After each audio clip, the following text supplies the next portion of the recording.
Assalamualaikum warahmatullahi wabarakatuh. Perkenalkan, nama saya Risma Ardina dengan NIM 252100016, mahasiswa Pendidikan Bahasa dan Sastra Indonesia IKIP Siliwangi angkatan 2025. Video ini dibuat untuk memenuhi tugas ujian akhir semester mata kuliah keterampilan menyimak. Hari ini saya akan melakukan live reaction dan menyimak kritis video dari Bapak Ipan Lanin yang berjudul Kiat Wicana Publik. Saya memilih video ini karena keterampilan berbicara adalah aspek vital bagi calon guru bahasa. Fokus saya adalah mengidentifikasi strategi retorika, membedakan fakta dan opini, serta memberikan tanggapan kritis terhadap poin-poin yang disampaikan.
Ketika kita menyampaikan materi di depan publik, yang pertama-tama waktu kita membuka itu paling tidak kita mesti membuat orang itu mempercayai kita. Itu konsep utama. Caranya macam-macam. Caranya dengan memperkenalkan diri, lalu menceritakan sedikit tentang pengalaman, terutama tentang topik yang mau kita sampaikan. Orang itu kan mau mendengarkan sesuatu ketika mereka yakin bahwa orang yang mereka dengarkan itu memang orang yang berkompeten.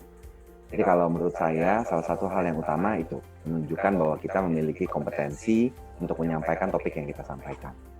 Lalu yang kedua, kita juga harus membuat orang merasa tidak terlalu kaku.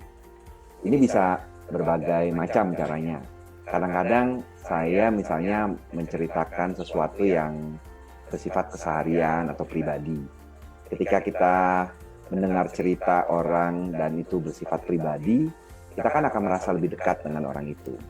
Jadi saya pikir sih dua hal itu ya yang bisa membuat penyampaian kita itu menarik bagi orang. Yang pertama, tunjukkan kredibilitas. Yang kedua, buat nyaman. Kalau udah nyaman kan segala sesuatu jadi mudah ya.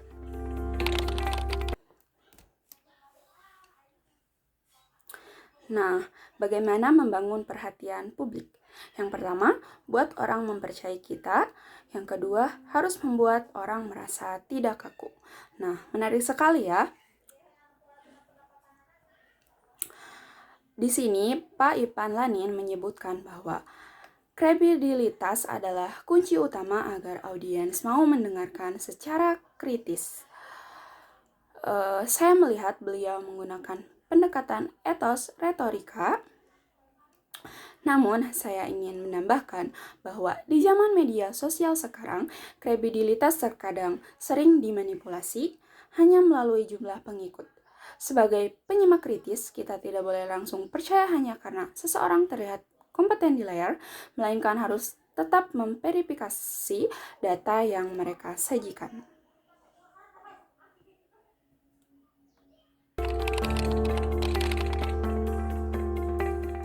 Agak susah ya, kalau masalahnya kan kalau kita berbicara di depan publik itu kadang-kadang kita harus spontan menyampaikan apa yang kita mau. Nah, permasalahan terbesar adalah kadang-kadang tuh kita suka lupa dengan kata-kata indah yang mungkin sebenarnya kalau kita menulis itu bisa dengan mudah kita telurkan. Jadi kalau saya sih diksi ketika berbicara di depan publik itu diusahakan semudah mungkin. Karena kalau kita memikirkan yang susah-susah itu biasanya lebih sulit untuk kita keluarkan. Saya biasanya suka mewaspadai, salah satu yang saya hindari adalah menggunakan kata yang sama atau kata dasar yang sama dalam satu kalimat. Nah, kadang-kadang itu bisa membuat kita perlu diam dulu, tadi saya udah ngomong ini ya, kok ngomong misalnya pembicara dan berbicara. Sebagai seorang pembicara kita harus nah biasanya tuh kalau kayak gitu saya mikir tuh, pembicara harus menyampaikan maksudnya di depan publik. Jadi itu yang mesti diwaspadai kalau menurut saya. Jadi yang untuk pertanyaan ini memilih diksi, yang pertama pilihlah diksi yang nyaman untuk kita, yang familiar, karena berbeda dengan tulisan, untuk berbicara di depan publik itu kita harus lebih spontan. Lalu yang kedua, waspadailah jangan sampai mengulang kata yang sama atau kata dasar yang sama dalam satu kalimat. Nah, yang kedua ini memilih diksi berbicara di publik. Yang pertama, diksi ketika bicara diusahakan semudah mungkin. Yang kedua, waspadai menggunakan kata ulang terus-menerus. Nah, Pak Ipan Lanin menyarankan untuk menghindari pengulangan kata dasar yang sama. Ini adalah bentuk menyimak intensif yang sangat teknis. Bagi saya, ini adalah poin yang sangat berharga bagi mahasiswa pendidikan bahasa dan sastra Indonesia. Tapi kalau kita kritis lebih dalam situasi darurat atau debat spontan, aturan ini mungkin sulit diterapkan.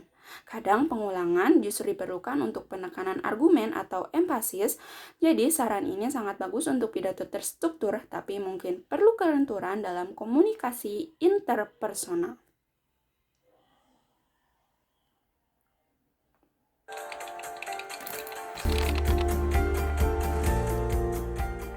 Kendala paling utama, lupa mau ngomong apa. Itu kendala paling utama. Cara menanganinya adalah kita membuat daftar yang mau kita sampaikan sebagai catatan daftar periksa. Itu paling gampang.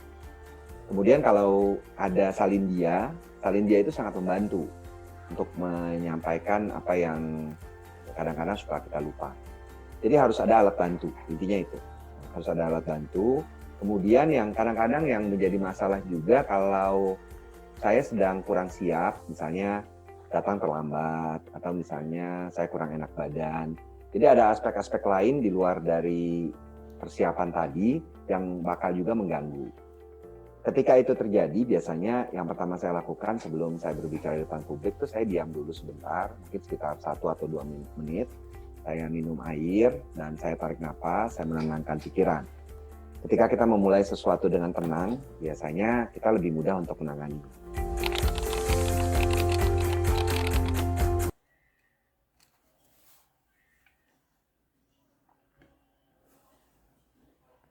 Nah, beliau menyebut salindia atau slide sebagai alat bantu saat lupa. Di sini saya ingin memberikan refleksi kritis, seringkali mahasiswa justru terjebak menjadi pembaca slide, bukan pembicara. Secara logis, ketergantungan pada alat bantu visual bisa menurunkan ketajaman daya ingat pembicara. Jadi sebagai penyimak, saya menangkap bahwa alat bantu hanyalah suplemen, bukan nyawa dari sebuah presentasi. Segala sesuatu itu harus kita ulangi agar kita memastikan orangnya itu paham. Bagaimana caranya? Kalau saya biasanya saya mengulanginya pas bagian akhir. Jadi ketika penutupan kita coba ulang lagi butir-butir pentingnya. Kalau Mbak Desi perhatikan tadi kan itu juga yang saya lakukan sewaktu menjawab pertanyaan. Saya sampaikan, ini sekalian juga saya berusaha menuangkan gagasan yang ada di pikiran saya menjadi bentuk lisan. Nah, ketika selesai, itu saya rangkum lagi. 1, ini, 2, ini. Jadi diulang, itu yang paling pertama. Yang kedua yang bisa kita lakukan juga, kita bisa mengajukan pertanyaan. Jadi menurut Anda bagaimana? Itu bisa dilakukan. Tapi dari pengalaman saya sih, kalau untuk mengajukan pertanyaan, itu baru efektif ketika kita melakukan tatap muka langsung. Kalau lewat Zoom ini kan masalahnya konsentrasi orang itu kadang-kadang suka pecah ya. Terus waktu kita melakukan tatap muka daring ini juga kita tidak bisa memastikan bahwa orang berkonsentrasi penuh. Jadi yang kiat kedua tadi yang untuk mengajukan pertanyaan itu mungkin lebih tepat baru bisa dilakukan dengan baik ketika kita melakukan tatap muka langsung.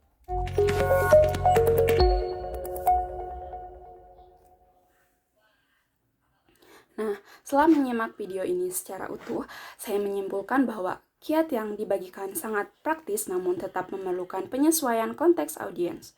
Selama proses menyimak tadi, saya merasa tantangan terbesarnya adalah menjaga objektivitas agar tidak hanyut dalam gaya bicara pembicara yang sangat persuasif. Saya menggunakan strategi pencatatan poin kunci untuk tetap fokus. Demikian tugas ujian akhir semester ini saya buat. Terima kasih kepada Bu Aurelia Saktiani MPD atas bimbingannya. Wassalamualaikum warahmatullahi wabarakatuh.